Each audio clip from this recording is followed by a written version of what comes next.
All right, looking at a couple more examples where I'm given an XY coordinate pair and I need to turn it into an R theta coordinate pair.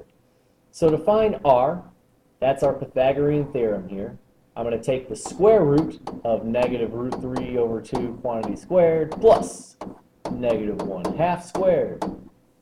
That gets us our R value. It's a little ugly, but it is just a bit of arithmetic there. Pythagorean theorem coming back. We also need tan inverse. That's a really ugly T. We need tan inverse of y over x. And that will be a unit circle lookup. I'm also short a parentheses. Very nice. So I'm going to start here with the left coordinate, that Pythagorean theorem. Root 3 over 2 times root 3 over 2, negative times a negative will be positive. So root 3 times root 3 is just 3. 2 times 2 is just 4. And then the other piece under the radical there, negative 1/2 times a negative 1/2 is a positive 1/4. So despite the fact that it started off looking fairly ugly, hey, if you have 3 quarters and you add 1 more quarter, you now have 4 quarters. So 4 over 4 is 1. Square root of 1 is just 1. So that started off looking pretty gross, wound up being not too bad. When we jump over to tan inverse here, this is where we're going to need to do a unit circle lookup.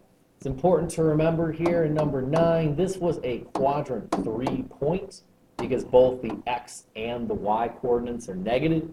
If you go ahead and actually reduce that fraction inside of tangent inverse, that negative 1/2 over negative root 3 over 2, you can get rid of those 2's in the denominator. You're left with 1 over root 3, which reduces to root 3 over 3.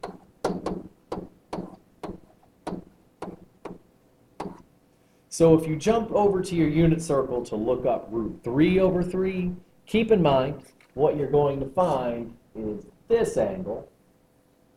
You're not wrong if you choose that angle, but you will have to do a bit more worrying about that R value and like, oh, positives, negatives, spooky. So this was a quadrant 3 point, so we can actually pick a quadrant 3 angle, which in this case is 7 pi over 6, because again, tangent will also be root 3 over 3 there. So 7 pi over 6 would be our standard format. Of course, you could have done negative 1 pi over 6 as well. Those are both true.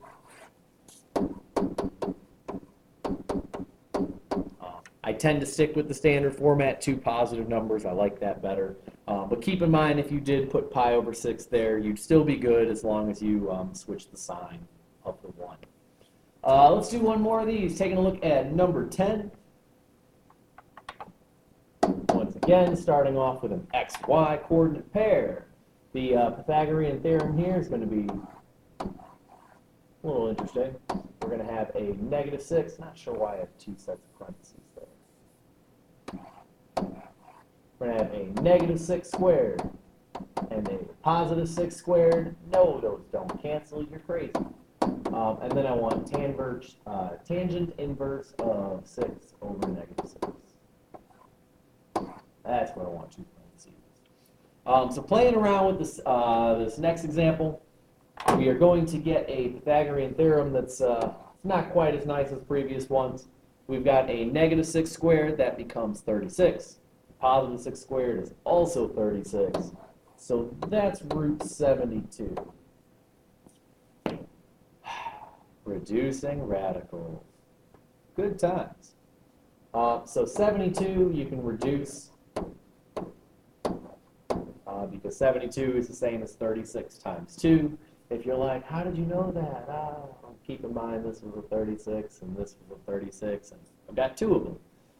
So we have 36 and a 2. If you still have your geometry calculator, keep in mind that one can reduce radicals for you.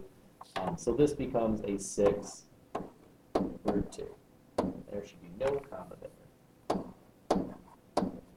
So again, not as nice as the previous one where it just became 1. Playing around, excuse me. Playing around with tangent inverse though. This tangent inverse is not too bad. 6 over negative 6, that's just a negative 1.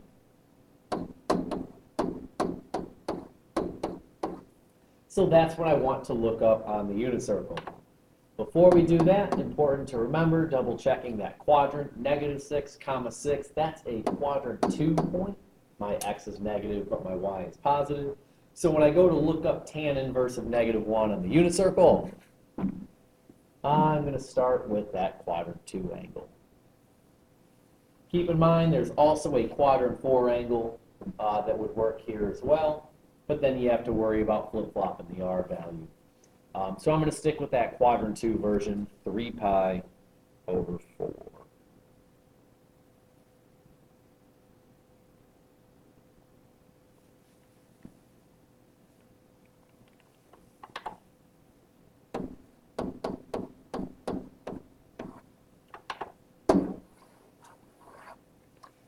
All right, just like the last time, the next 2 examples will require a bit of calculator work. You can feel free to skip those if you're comfortable with your calculator. Otherwise, stay tuned, pull out your calculator, let's have a good time.